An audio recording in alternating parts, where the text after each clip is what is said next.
Always, yo, hey Royals, it's your girl, Miss Well and Woke, and we're back with another episode of Who Woke the Savage. And every woman. It's Ma'am, all in me. ma'am. I'm just saying. And y'all know I'm always kicking it with my homegirl, Miss Lady A Savage. What's up, real ones? It's your girl, LadyASavage. And so we have a special episode for y'all because today and this month and every day in May is Women's Health Month. And so, as always, I have a few guests with us. And so, my homie, Shannon, who's also our East Coast health advocate, say what's up to the people. Hey, hey, people. And a good friend of mine, Go Dr. ahead. Eddie Fisher. Greetings and salutations, everyone. Okay, so let's get into it because this episode has been on my mind for months, and I'm going to tell you why. You know, as a woman of color, there's so many health disparities that we experience in our community. You got women battling things like fibroid myalgia, endometriosis, PMDD, anxiety, depression, menopause. A lot of women who are experiencing so many significant health challenges as it relates to their reproductive system. And I just wanted to make sure that we had this conversation because you don't hear people talking about PCOS. You don't hear people talking about like the infertility rates that exist within the Black and Brown communities or ovarian cancer. So I want to make sure that tonight we give these women, our silent warriors, a lot of attention and that we have a great talk about some of the issues that we got going down in our community. Yeah, crazy thing is I watched the video, right? There was a young girl and she was having a conversation with her mother, who was a medical professional. And she said that her mother told her that a woman should never use tampons, right? She said that like tampons are really bad for women and they can create issues. And I know that there was a model recently who performed at the Met Gala and she had like two gold legs that she had because her legs were amputated after getting toxic shock syndrome. And I remember growing up, I remember like that conversation around what was safer, tampons or wearing sanitary napkins. And I always thought that we should be more comfortable wearing sanitary napkins because less health risk. What's Well, I guess I'll thank you so much, LadyASavage, Miss Well Woke, and I'm so happy to be on the Who Woke the Savage podcast. This has been a long time in the making, so thank you so much for having me on the show. I really, really appreciate it. For those who are just watching for the first time and seeing me, allow me to properly introduce myself. I am Prince Dr. Chukwemeka Edward Atede, Anyamuna Waro Hankembo Fabugo, but your friends and my friends, they call me Eddie for short. And on the insight of what you just gave about, okay, first of all, I know we're just going to dive right into the deep part of it and go into the deep end. It's wet, it's shallow, it's red. We're going to talk about everything like that is interesting and that will make you go like, oh, I never thought about it like that. Tampons, first of all, what do they do to you? They are a mechanism to stop you from, I guess, what they call the social norm of not releasing your internal fluids on the outside when you are in public, which I guess is a kind of a good balance. You don't want anybody defecating on you or peeing on you or spitting on you or having their menstruation on you. So I guess this is a way to like satiate it cosmetically. I guess they did not think about all the things that will go into the woman's anatomy, but it's a method to stop or restrict flow during menses. Now, to address what you said about the lady who said their mom said don't put a tampon in, or I will never use the tampon in life. Well, that I guess that's a personal preference. I won't be the one to choose or say anything yes or no for them, but we would like to. If you visit your doctor, they can tell you more about the anatomy of the woman and say, okay, what kind of mucosa is over there and what is the tampon doing? Is it absorbing too much or is it absorbing too little? Things like that. But I think that there's so many different new methods that people didn't talk about before. Like there's a concept now called free bleeding, right? You may have the artist Sukiana. She had came out and she spoke about how she didn't feel comfortable wearing sanitary napkins. Some people say that they don't like them because there's chemicals that people like. Not all women, but some women do have reaction to the chemicals that are lined inside the sanitary napkins. And then you have women who experience discomfort from using things like tampons. So you have a lot of women who are now investing their money and buying things like period underwear or the concept of free bleeding, where they're allowing their bodies to freely menstruate. I'm not saying that they just going outside free balling like that, but there's a lot of women who have created a healthier culture around letting their body menstruate peacefully by releasing the blood and not forcing it to be caught by something or to be contained by something. The underwear, I can get jiggy with the underwear, but I ain't gonna lie, it starts getting a little borderline for me when it's just you laying up in the bed, like you said, unless you got the proper plastic or something down, depending on your situation. That's why I feel like it might get a little hit and miss for me a little bit. Yeah, that's a lot. I know back to the tampon thing, like I know for me, because of how heavy my flow was, a tampon, like the older I got, that was a better option. But I also know like the scented ones and all of that, like I couldn't do all of that. That's why you So got to be very aware of your body. yeah, Like, I like it mean, really honestly, it depends. But I mean, yeah, like, I when feel we were like none young of us girls should and we be were going to taking school, floral stuff up our bodies. Like, I feel like floral, scented, citrus. I feel like we now know all that ain't supposed to be up in there anyway. but that's how it's marketed to us, right? So when you buy these feminine hygiene products, they usually come packaged where it's like, get your apple cinnamon scent, get your lavender lilac blossom, and all of that stuff, because a lot of the products and how they're created are not just to appease women, it's to appease the male gender also, who's engaging with women a lot of the times, That and is how they true. feel like our bodies should smell, or Hmm. so I feel like some of what we see in the stores, the average person should buy sensitive, everything, sensitive, But all things, like no chemicals. if that apple stick now goes to the vagina, now he might not want you no more because now that apple stick has turned into a fish stick. Get what I'm saying? And that's not healthy either. Okay, I think let's get something out of the way for conversation for everybody to understand.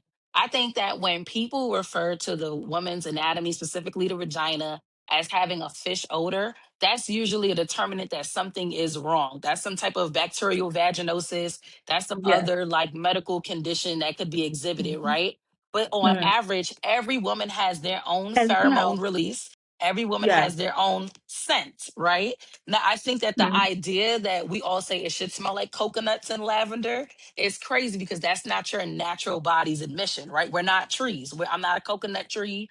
I'm not a cherry blossom. So vagina is going to smell like vagina. You know what I'm saying? It doesn't have to Hmm. have a negative or bad odor at all. By all means, it's clean. It should be clean. But But it's I not think supposed that to we smell like got to Christmas like toss tree. away that misconception.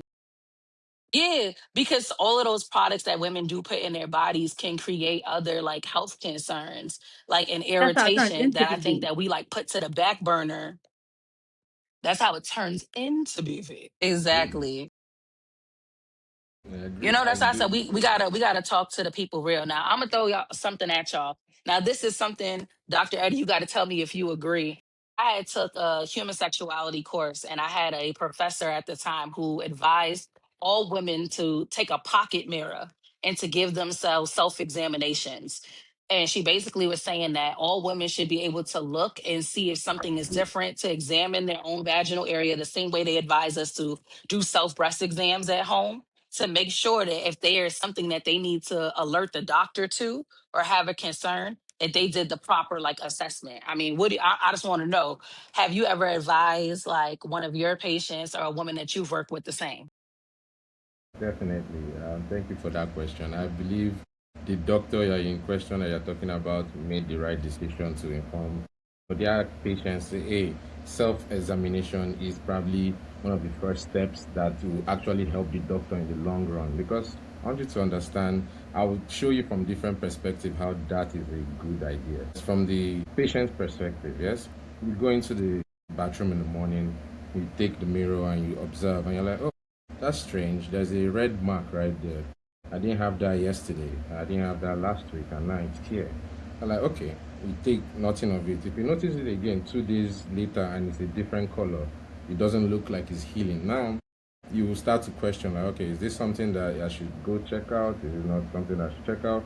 2 weeks later, 3 weeks later, if it looks worse, now you can call your doctor and be like, hey, doctor, I noticed this thing that 2 weeks ago it was a red dot, and now it has dressed, and now it's a black dot, and it looks a little different than before, but it's itching now. I don't know what it is. Because you have a timeline progression of the disease, the doctor can actually remove many things that are in his head that are the possible symptom. When a doctor is making a decision, I believe this is what they don't teach people, and it's kind of in the medical background.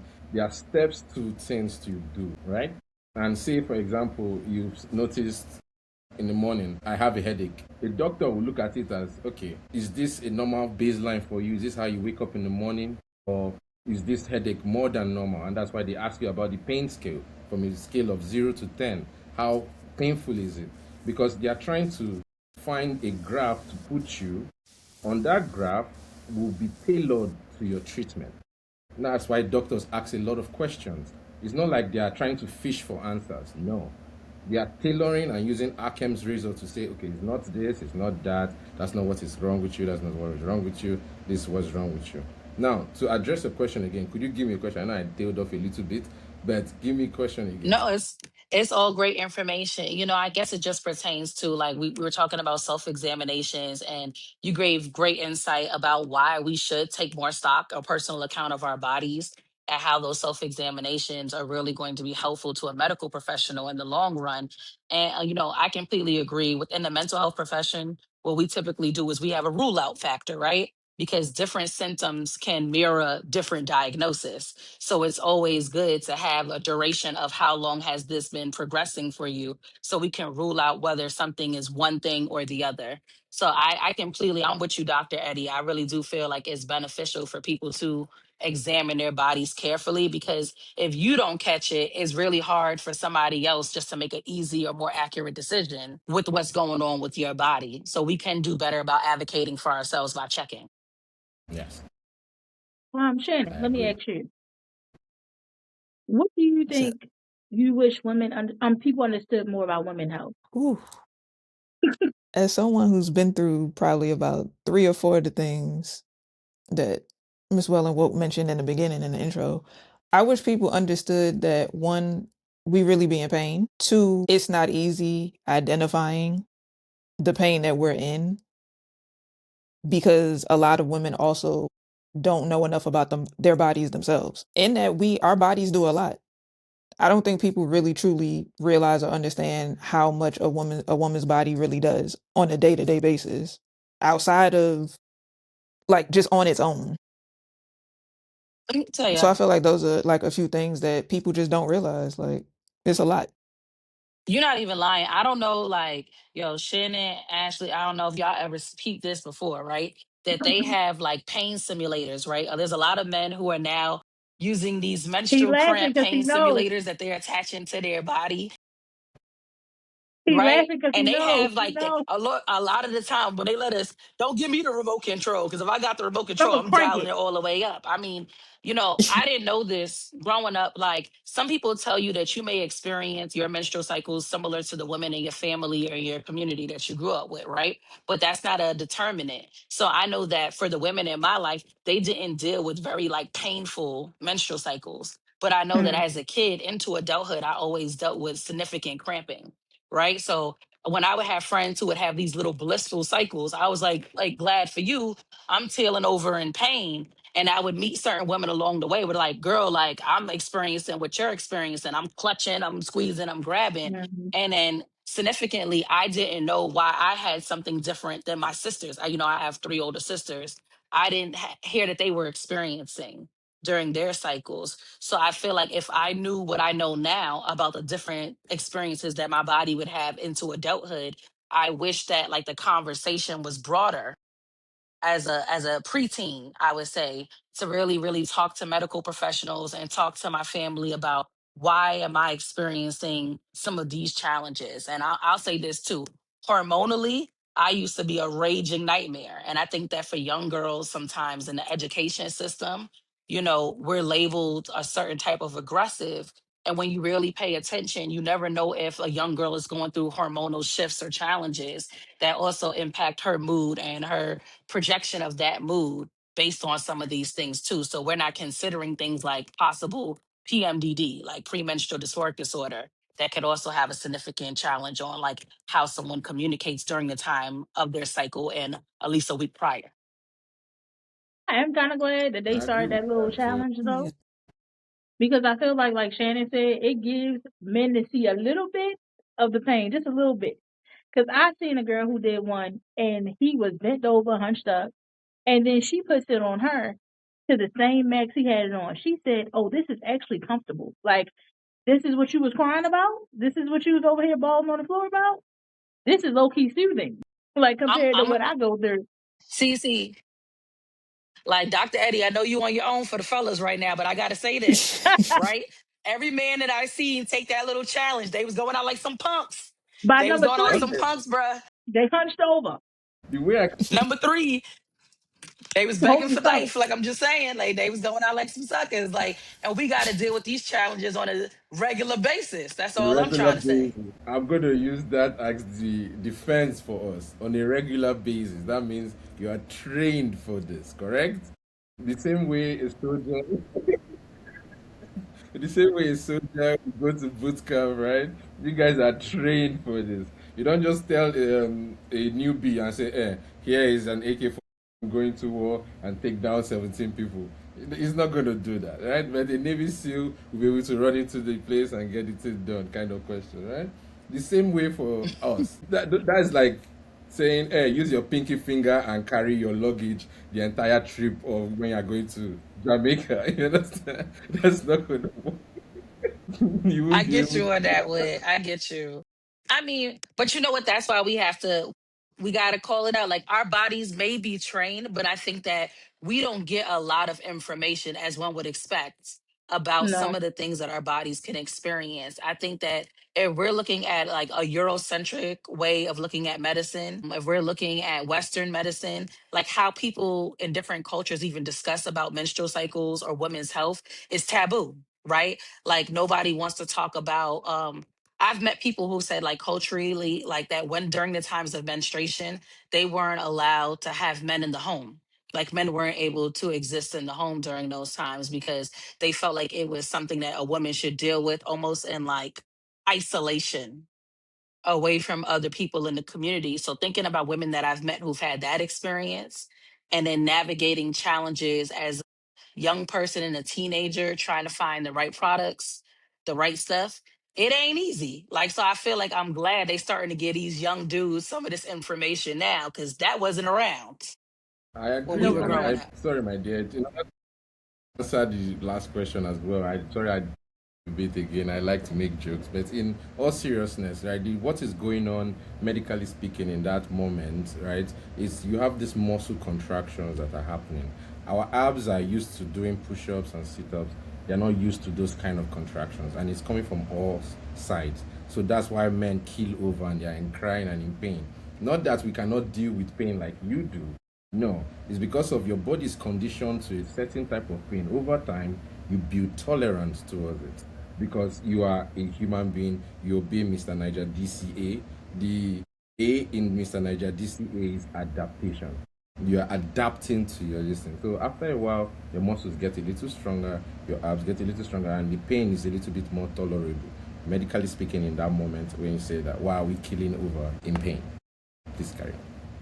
Thank you. Like I said, I feel like you gave the exact breakdown that I feel like everybody needed. Like I was like the adaptability. Like we grew up experiencing this, or even maybe even expecting it a little bit. I mean, like a lot of us, if you had the conversation when you were younger, it was always anticipating about what your menstrual cycle would look like and how that could go at certain points. So I feel like I guess our body is built for it strong. You know what I'm saying? And you Just in get to the case of point, emergency. you get prepared for it, for real. You get to the point you prepared for it. Like when you know that week coming, you be like, let me go ahead and get my little ibuprofen, my little everything ready, my little heating pad. You get yourself prepared now, depending on, how bad, your cramps and stuff is. The moment you know the week coming, you be like, let me get everything ready because I'm not playing these games. Hmm. But like a part of coming along with your menstrual cycle, and I think about this in just in tandem to other like women's health issues, right? So you have certain similarities across the board. You have people who have spotting, heavy bleeding, people who have missed periods. There's an inconsistency to when their cycle comes on. Some women experience cramping and some women don't. Some women are more fatigued during different periods, and that's a commonality amongst a lot of women health disparities. You have Mm. psychological or emotional changes that also occur with these things. Like I said, physical pain is just one gambit. Like I said, the psychological and emotional toll is like very high across the board with a lot of stuff that women are dealing with. Because despite just dealing with the pain, y'all know we get up every day. Like I said, I know that the women on this call are hardworking women, and we get up and we grind it out every single day, despite what we're going through physically, mentally, emotionally. And so, people who are having these health challenges, they got to navigate that same beast times 10 without people even realizing the silent battle. I ain't gonna lie, I do feel like in the workforce, I feel like how you get sick days, I feel like women should get an extra two. I'm just saying. I feel like somewhere around your period, you should get 2 free days to take off of work. I always felt like that. You should get 2 free days somewhere to just be like, this is paid. I'm taking them anyway. So Or be fat. out the whole But I feel time like they and should then come add some back. extra. That's what I'm saying. I feel like it should be a little extra added. Y'all got to add this though with pay, because then as they Yeah, like with to get pay. you, No, they like to no. stick I you for your definitely said with paper. pay. We No asking for question. this With to pay. happen with pay, No, with right? pay, for Out sure. for the full duration with pay. Mm-hmm. Don't cut Just none of 2 my days coin. though. 2 full I'll days. even work I ain't say you gotta remotely. give me the week. Do we Just get 2 full 2 days. days of What you say? You in said our remote though. company? I mean, look, I'm saying I want to completely. I don't even want to be on camera at I all. mean, I'm just Like saying not if we even got to remote. compromise, I'll take remote. If we got to, First of all, I'm with Miss Wellenboke. Take me off. Do we get 2 days of apology for how you treated us the week before? No, Okay. absolutely not. All right, now hold on, Holiday. Let me say this. Let me say this. Right. Okay. I feel like this is why, no, this is why I always say this, like the way that we have to teach men to engage with us during around our cycle is very important. There is like a loving honeymoon phase that can exist in the world. And I feel like a lot of times your homegirls or your partners will understand what it looks like for you to cycle because routinely every month is a similar experience, right? So like if you know that I need my hot water bottle, I'm exhausted, you know what I'm saying? I don't need you to be super, super kind, but I may need a little bit of space to reset myself. I feel like if you adjust to those basic principles, there's no war. It's only peace. We can only give you guys peace, right? There would never be need for us to apologize if we had a better understanding of what it looks like the week prior to, days leading up, and during the duration, and then we cool. So at least 2 weeks out of the month, we chilling. But so you know what? that's a no, basically. But no, for real though, I think also what comes with this is, and I think what we're trying to also, put out there is don't just put it like men, please stop putting it just on periods. And I feel like that's what we're trying to explain. That the woman body goes through so much that always is not related to a period.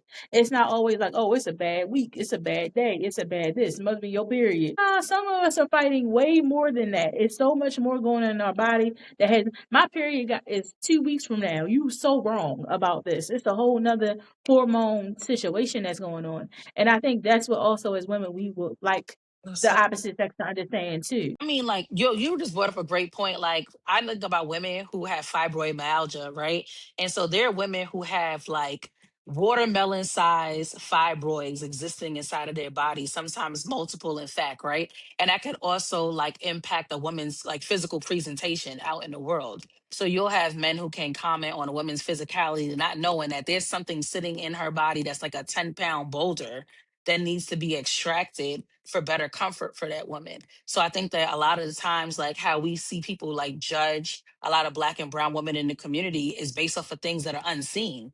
You don't know what somebody's experiencing or what they're internalizing from some of these things, but they're being judged on how they act, how they look, or how they present at times where they're dealing with really difficult things that nobody knows. So it has to do with communication then, because communication That's in a the sense fact. I agree. Yeah, yeah. if you are communicating with yourself first of all, I say, I don't feel good. This is not how I am on the baseline, and you didn't communicate with your doctor, so you never knew the progression of the disease, and then you never communicated with time, because now over time it has now affected what you now express into the world. Now, yes, we are not the champions of how we control our day. We can't decide what happens in our day. But sometimes men will be like, why is she always so angry? She always has a mean face. Or we don't know what you're going through. We don't know that there are literally like 17 knives stabbing your guts every time that you think is making you feel like you should breathe like him, and now you want him to stop breathing. Why is this? or when the food, you're like, oh my god, I'm so hungry, but I want to eat oil and paste. I don't think anybody wants toothpaste and oil. That kind of thing. But those are the kind of cravings you have for no reason. And we, not no reason, because we understand it, because these are hormones, progesterone, estrogen, as they rise and fall in our body. What ends up happening is our body absorbs and releases these hormones, and as it passes through our cells, we either need more energy by eating more food, or we expend more energy by breaking down or building up our body. Catabolism and anabolism plays a vital role to make metabolism, right? So catabolism would be the breakdown of things to make energy, and anabolism will be the build-up of things used to build your building blocks. And this is what metabolism is. In a woman's body, when progesterone and estrogen play a big role in our metabolism, what will happen is it will be expressed in like maybe your weight gain, or in your mood deficiencies, or it can express in, just basic upbringing, like, oh, you pass on a bad gene to your descendants and stuff like that.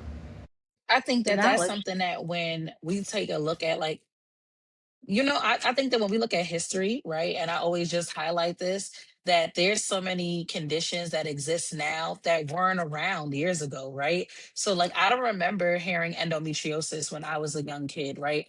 I don't remember hearing anybody talk about ovarian or cervical cancer until all of a sudden there were commercials around HPV and everybody was doing double dutch on the TV, all of the black and brown kids talking about they wanted to be one less, right? I don't remember these things being like heavily discussed. Even if you go back and look at old medical journals or textbooks for health class, you didn't have a list of these things in existence in our textbooks when we went to health. I don't remember them saying anything more than our basic anatomy. Like, let's I feel be like honest, we're in looking the at public education system, Which right? textbooks are Like, you and thinking of? Did you look at the books that the medical people were reading? Okay, even if you're not looking at books that medical were reading, how about like Da Vinci's designs of the human body? Did you check those pictures out of the anatomy of the human body? Like, I'll be the first to people say do that not. I did not as a young girl. I did absolutely not. not. Like, We were in the same Absolutely class not. and I didn't see none of that. You We didn't see, all in, right? I didn't. we all We was in there, and I don't compliance. remember that, right? We didn't None of see it. that. I went to a And that's, different but you school. know Didn't what? get When I'm that book saying either, sis. what is considered like, right? I think we had Are You There, God, is me, Margaret, and she was over there stressing. But we didn't really have a lot of materials that I would say that spoke to those significant issues so that women can better monitor themselves. Did I have parents who provided me with educational resources and materials around my body? Yes.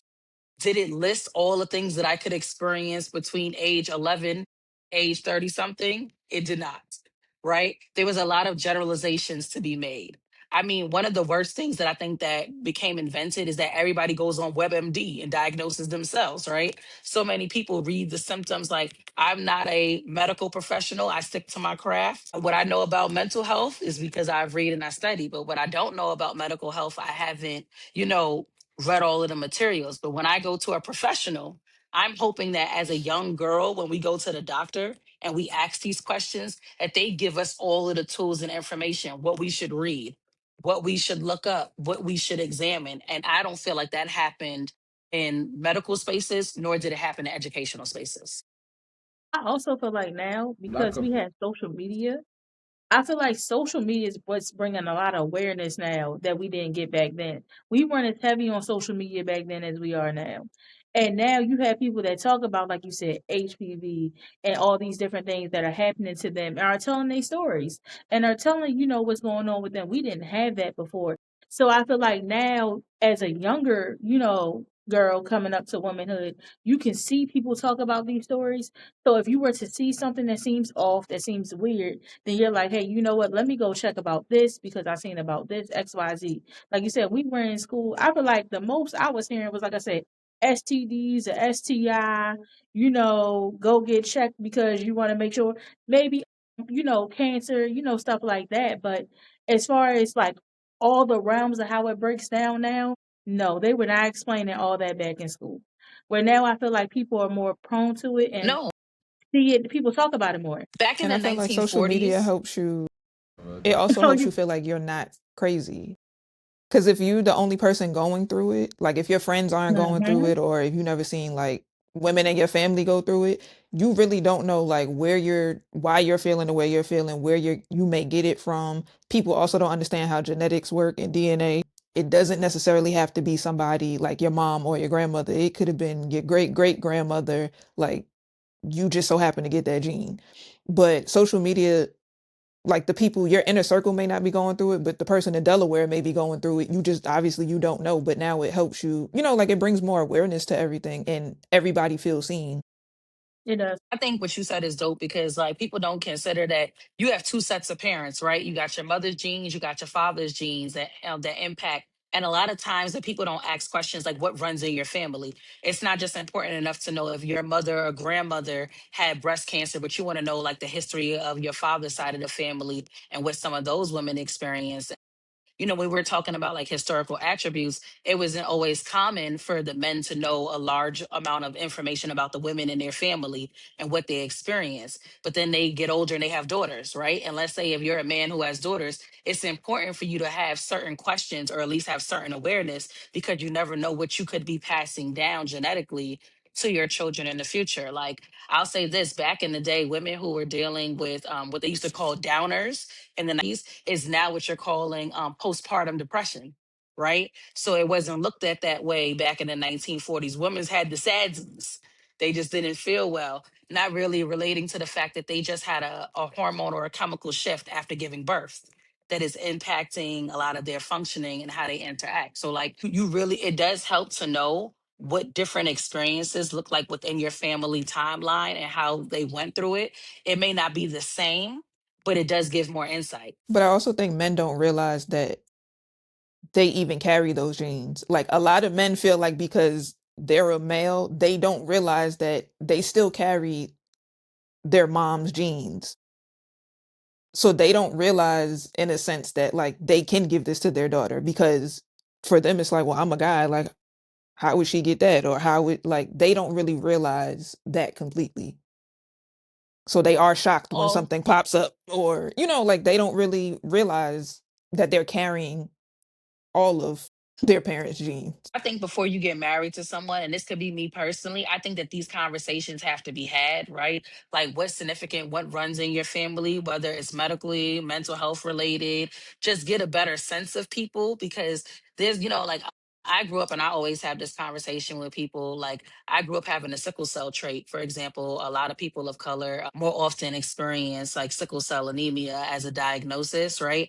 And so growing up with the trait, I was told very young that I shouldn't have children with somebody who also has the sickle cell trait because it could increase the likelihood that my child would be have sickle cell anemia, right? And so I feel like just having that awareness, I remember hearing my parents talk about it when I was younger, and they were saying things like, well, where did this come from? This doesn't run on my side. And then we learned where it ran, on whose side it ran on. And I was like, and sometimes those conversations being had prior to marrying people could give a lot of insight to what's going on with your child's overall health and wellness. May I say something? Go Sure. ahead, Okay. sir. Jump right in there, Dr. Eddie.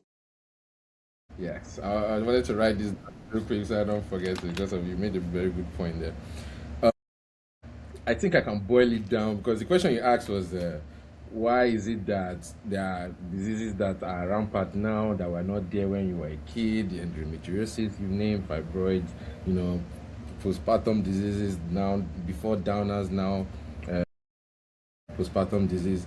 I'll chalk it up to the same question I asked my professor when I was in med school. Say, why is it that people are falling sick more and more these days? What is the cause, or is there like a more rampant spread of disease? Are people getting weaker and stuff like that? He said to me, it's chalked up to two things: old knowledge and new knowledge, and how to acquire them. Old knowledge is a knowledge that is already invested in time, that's had trial and error. So that means a bunch of people went into the bush, they picked up mushroom. This one say, oh, I remember this mushroom, I eat it. And then if you not die, you take that mushroom back to the clan and say, yeah, I didn't die after eating this mushroom, let's share it. Everybody eats. Hunter gathering. Over time changes, right? And old knowledge becomes different after time because people change. Now, new knowledge is acquired through humans and their ingenuity to use technology to probe at 10. New knowledge could be faster, new knowledge is prone to errors, new knowledge is prone to defects. New knowledge is also prone to human error as well, saying that, oh, I trust this tech more than I trust what I know or things that I've been aware of. Also, peer pressure, bureaucracy, just maybe religion even could affect in some places, right? Some ladies don't talk about menstrual period in front of their men because of religion or because of family choices, things like that. So he told me, he said, old knowledge and new knowledge and how to acquire it. What we are learning these days is, okay, why do we have more cancer cases? It turns out that more people have money in their pockets to go to the doctor.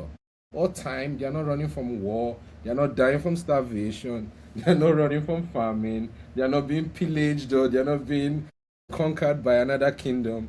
They have peace.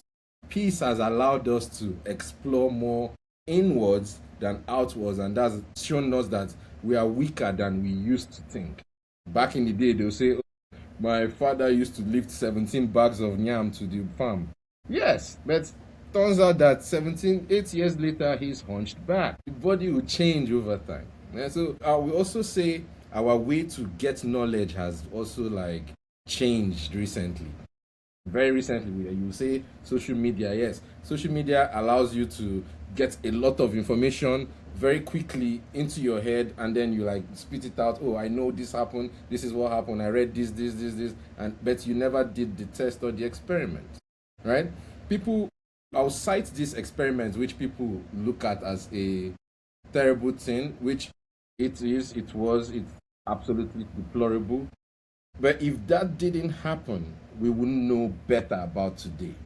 My professor said, look at World War II, look at World War One, the concentration camps, the medical camps. He said, look at when you have the Tuskegee experiment. Those things that we got from. Sorry, you want to say something? Go ahead. No, I hear you. I hear you 110%. But those same things that you're pinpointing, right? Like the Tuskegee experiment and how we learn more about syphilis and all these different things are the same reason why there's a book that I read called Medical Apartheid, right? And it commonly referenced why people of color tend to abstain from seeking medical supports because they don't trust the system because they were being experimented upon, like things like Black eugenics, where women were having forced infertility because of treatments that were provided to them. So I constantly think yes, we wouldn't, if we didn't do these tests and have these things happen, we wouldn't come as far as knowledge. But I do feel like some of the testing that was done was directly impacting the community of color, right? Like a lot of Black people had to be guinea pigs just for them to figure it out. And still, even with them using us as guinea pigs, we haven't come a lot further in the numbers, right? So we're still disproportionately impacted by all of these significant health issues in ways that this experimentation didn't support. Also, but by choosing to not include yourself in the medical knowledge, we eliminate our chances of getting knowledge. Do you understand what I mean? I agree with that. Yeah, I do. I agree with that. They've hurt me so much in the past. Yes, they did. God knows they did. I agree. But my professor looked me in the eye and he said to me, if we can just say yes, they did, and we learned a lot of things from there, let's use that knowledge to move forward. We will help so much more people than not. Okay, so let me ask this. Your doctor is not there. Women, and you can answer as a man, but how can women advocate for themselves more when it comes to healthcare? I feel Explaining. like Shay, I know you have a really dope story about like the different systems that you experience and like Yeah. To answer the question, I feel like you have to get multiple opinions. I know, like, for me, I multiple states, New York, North Carolina, Georgia, Alabama. And honestly, I got more answers in Georgia and Alabama. You have to learn how to talk and ask questions.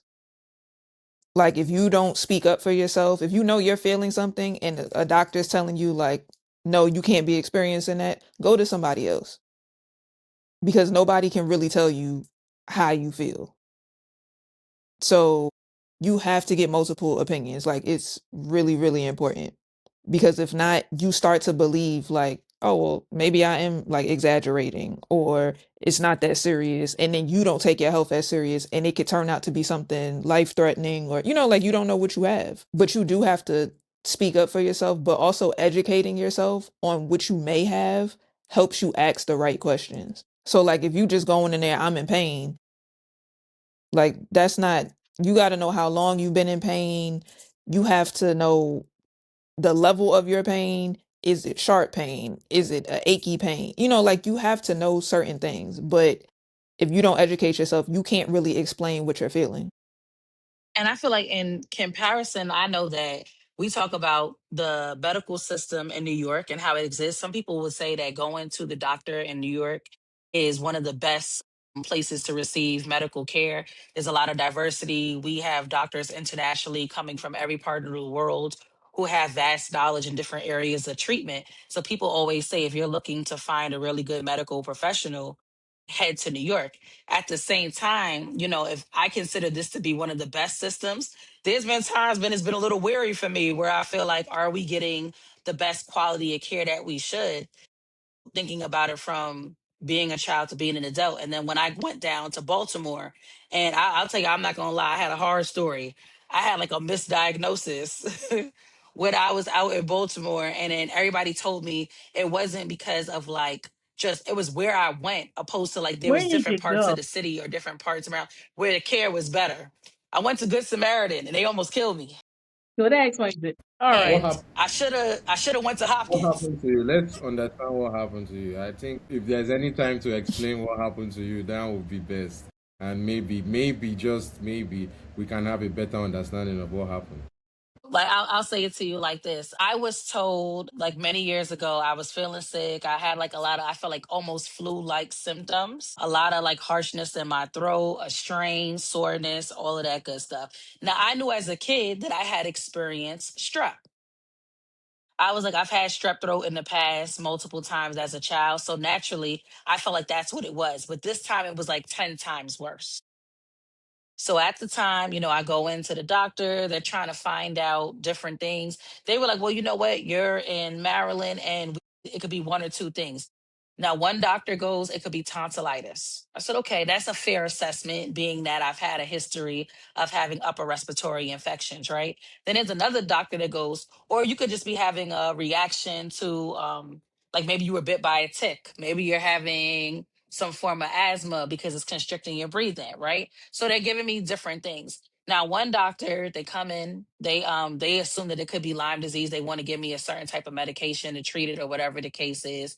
I was apprehensive because I was like, I'm getting multiple opinions. I'm no more than about like 18 or 19 years old. And I got multiple people. I'm not there with my mother or my father or like my parents. I'm there by myself. So I'm leaving my life in the hands of these medical professionals that aren't giving me concrete information. All I can do is advocate for myself and tell them the history that I had with upper respiratory infections and hope that they can rule out things a lot quicker, as you were saying, Dr. Eddie, to support me. But the issue that I had is that I didn't get the right type of treatment. So they sent me back with the wrong medication. I go home, I take it, I get worse. I have to be rushed to the emergency room shortly after because what they told me and what they prescribed to me did not fix what they perceived it to be. And I needed to stay for further, like I would say, observation. So Okay. you went to Good Samaritan. That's why. I guess that maybe there's a failure of the systems there at that point because I want to understand where it went wrong. Because when you come to the doctor, right, you come with a diagnosis. You're like, hey, doc, I don't feel so good. You give the doctor your symptoms. Yes, that's what you are feeling. Your symptoms. A doctor can take your symptoms and say, here's this. It will take care of this. Here's all the medication. Bye bye. That doesn't solve your problem. The doctor will now say, okay, if you're having all these symptoms, what else have you experienced to cause these symptoms? And they start to rule out. Over time, they might say, okay, we want to try something. We've tried all these other antibiotics that we have as a first aid and it's not working. Let's try this other thing. By trying this other medication, what ends up happening is you can have an adverse reaction to it. In this case, you had a worse feeling. Medication could go good or bad based on your constituency, health, your energy, your food intake, your blood capillaries, your, how will I say, the way your circulatory system works, your nervous system, even your feeling, the way you feel inside can affect it. Called the placebo effect. Good Samaritans wasn't nice to you because you could have a excellent doctor. The person is good at giving out medication. If his bedside manners is terrible, you will never feel good in the hospital. They could give you all the medication in the world. If your nurses are not there to say, "Oh, are you okay? Did you wake up? Have you eaten? Good morning," when they are giving you medication, if they don't do those little things, they don't play a role in your well-being. Right? So, go ahead. I think sometimes they just try No, to rush you out the hospital. I think that's what it be yeah, because too. I well, remember no, one you time know going to what? the doctor, and look, no, seriously, I'm not even trying to be funny. I remember one time going to the doctor having symptoms or something, and they were like, "Hey, it could be this or this. We're just going to give you medication for both." I was like, "Whoa, slow yourself. What I'm not about to do is take a bunch of medication because you're just trying to cure something." Not doing that. Like, so sometimes I feel like depending on, and you know how bad emergency rooms be backed up and full of people. I feel like they be like, "Hey, you can have this, this, or this. Give her this, this, and this. Send her home and hope for the best. If something wrong, you'll be back." And they push you out Let the me tell door. you, I worked in the emergency room for many years, so I can say firsthand, yeah, there's a strong possibility that that is what's happening. You have a large volume of people coming into the emergency room.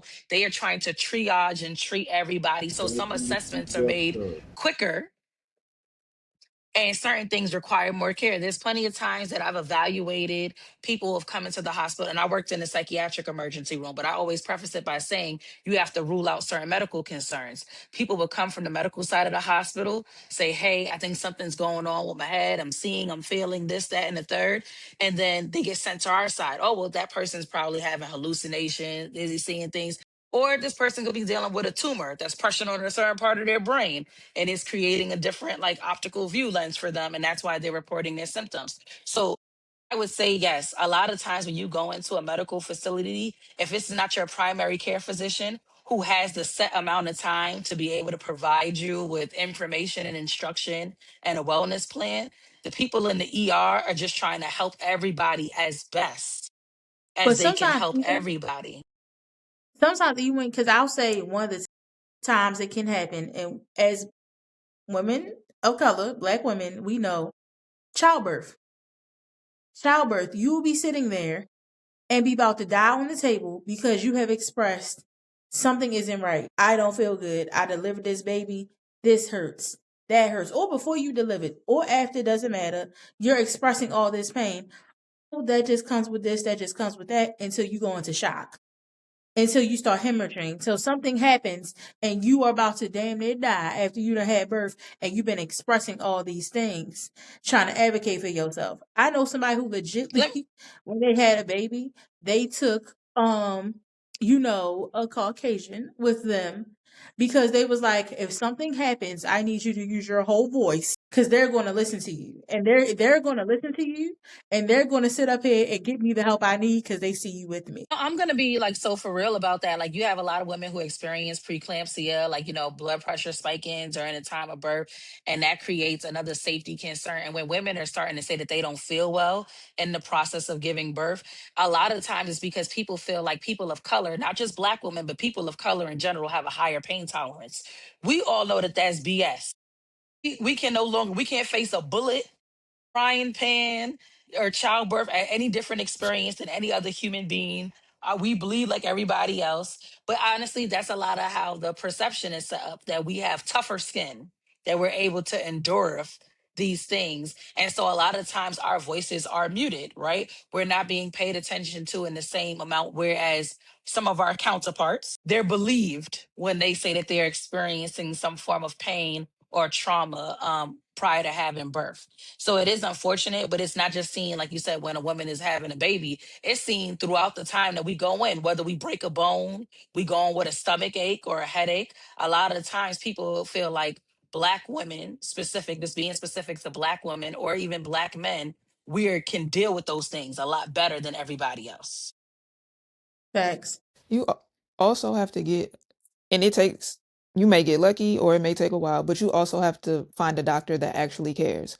because a lot of doctors are showing up just to get paid or just to say that they told you this. But there's certain things like along my journey with endometriosis, like I started realizing, well, when I talk, nobody's typing.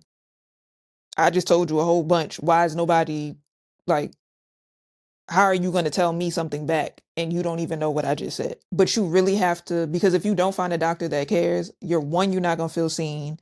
And two, you don't even know if this person really knows what they're talking about or even understands what it is that you have. Because a lot of the time, sometimes they don't know what to say back because they don't really know.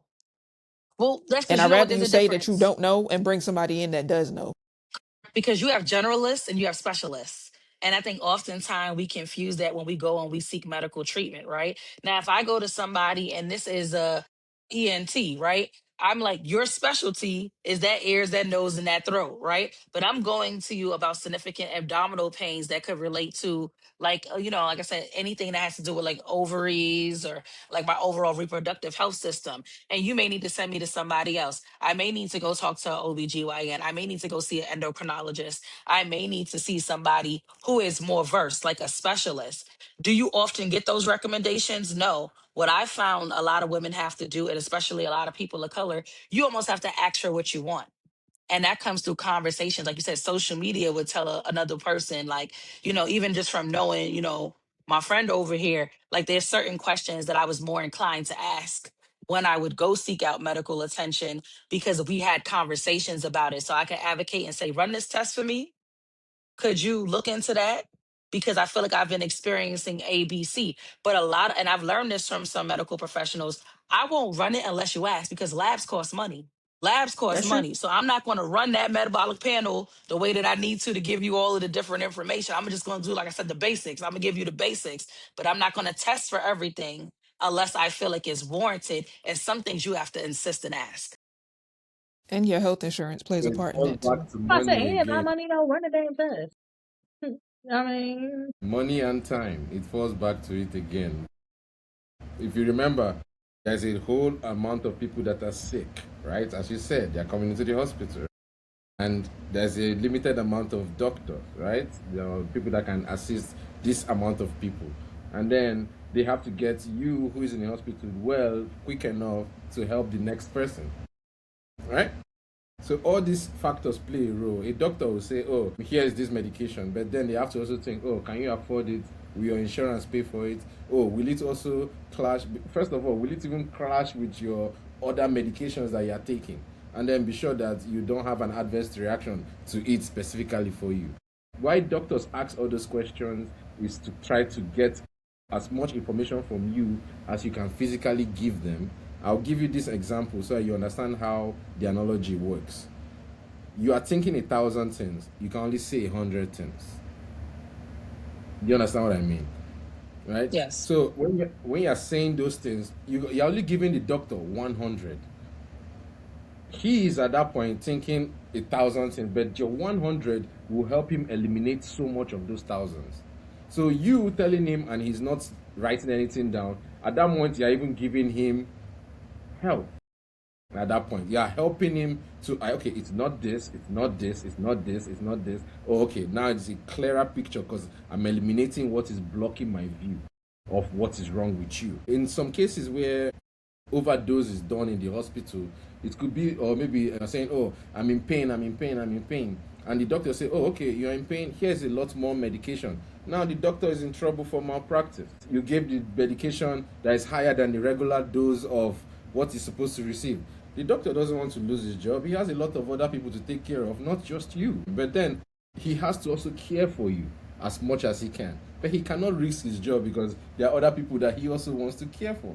So now he will now go on the opportunities cost kind of thing, like, okay, I've given you the best of my ability of what I can do with what I can do. Bye for now. And that's why some doctors are kind of dismissive in that situation. Not because of they want to, oh, women, no, bad, no. But because if you put everything together, insurance, court cases, medical malpractice, what the hospital says is the right thing to do, oh, scheduling. Okay, maybe say you are supposed to do a surgery, for example, and the person that is supposed to come for your anesthesiologist is late because of traffic. Well, they're not going to start that surgery till later, right? Because the anesthesiologist is not there to put you under. You're not going to do the surgery on an open body. The surgeon can do it, but you are not going to be happy with that surgery. That's what I But you understand. know what? I think that comes from the communication, right? I think one of Yes. the biggest components that we feel is like you need bedside manner to be a good medical professional. You have to have some type of good, positive bedside manner. I mean, I could take a doctor like, that can speak to me like house, and he could say it direct and straight up to the point where, I mean, it's hard to It's swallow, crazy. but I got what I need I to know, love right? us. But at the I same love how. time, right? But I could receive information better with somebody who goes, "Hey, we're prepping you for surgery. The anesthesiologist is running late, but that's a really critical step before we can engage you in treatment," right? Opposed to, "Look, you're going to be sitting here in this bed wondering what's going on for hours, tossing and turning, your anxiety, your blood pressure going through the roof. That's going, like, right now your vital signs are spinning out of control because nobody took the time to have a conversation." And I think that that's one of the biggest things that we can learn from experience. Like, it's just like being able to engage. This is my body. I'm taking accountability for my health, and I need somebody to journey with me and talk to me through some of these difficult experiences.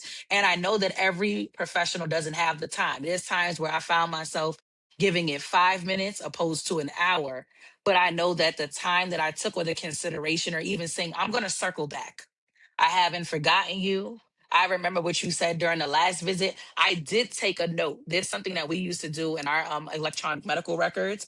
I would just make certain notations of what people said so that when it did come back up and it was time to re-engage them in conversation, I remembered a tidbit of something that we spoke about in a previous visit so that it can support the conversation that we're having moving forward. And I think that sometimes, just like as a professional, we got to do that little go extra, especially in our communities, especially if you're a provider of color, just to reassure our people that they're okay, that we're going to do our best to make sure that they're okay, even if we don't have all the answers.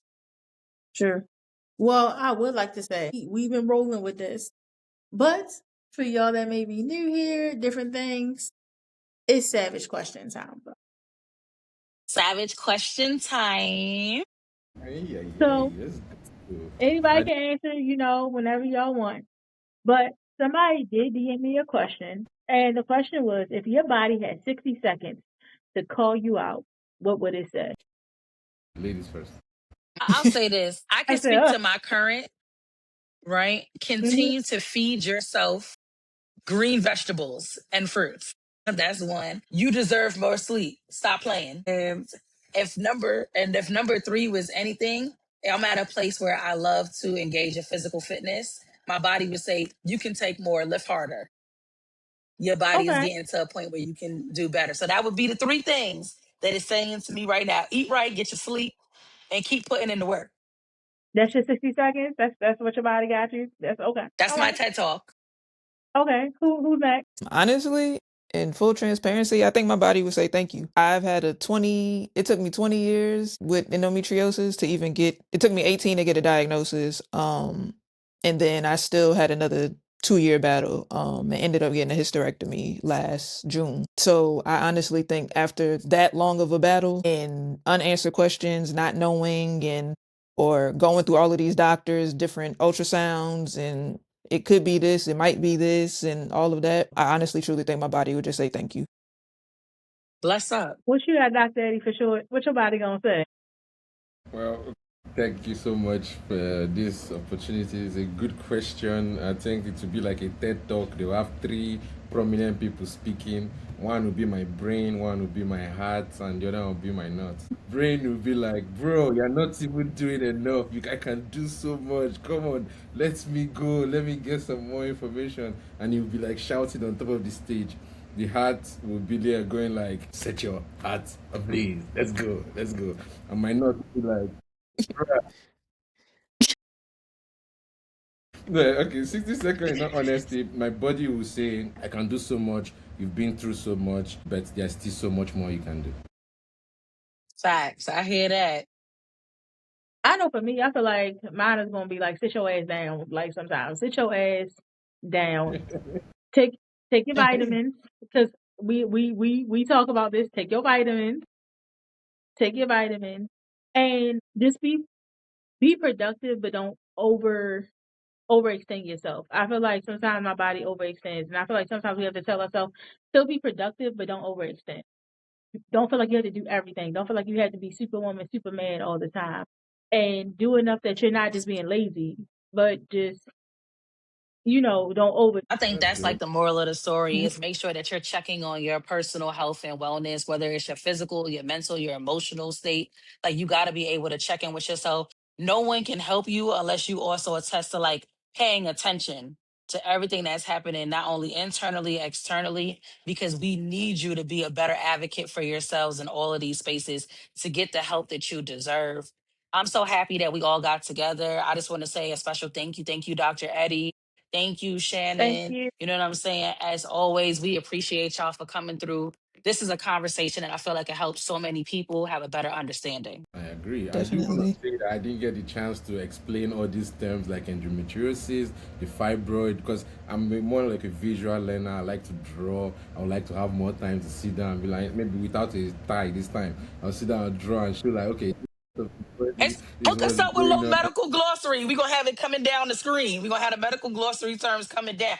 Hit them up with a few. Like, let's, before we sign off with our good folks, Close enough. let Good. them Let us know. begin. We can start from A for anatomy. Let us begin with anatomy of the body.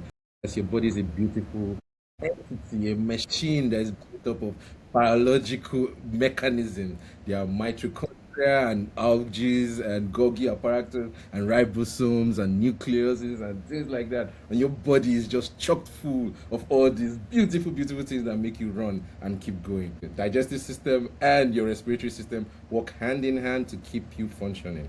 If there's anything that you know, come on this podcast and tell us more. It's been an honor to be here. I absolutely, absolutely thank you so much. I could go on, but Thank you, let and me we stop. appreciate you. We definitely thank y'all for being here. We should do But another podcast. as y'all know, this Who Woke the Savage. For highlights, clips, make sure to follow us, Miss Well and Woke, LadyASavage.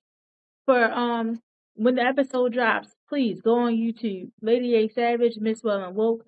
Watch old episodes, watch this episode. Like, comment, subscribe. Let us know what y'all want to hear. DM us different topics, savage questions. We're always here. We're open. We here for y'all. And like my homegirl always say, we love y'all for free. And do. We out.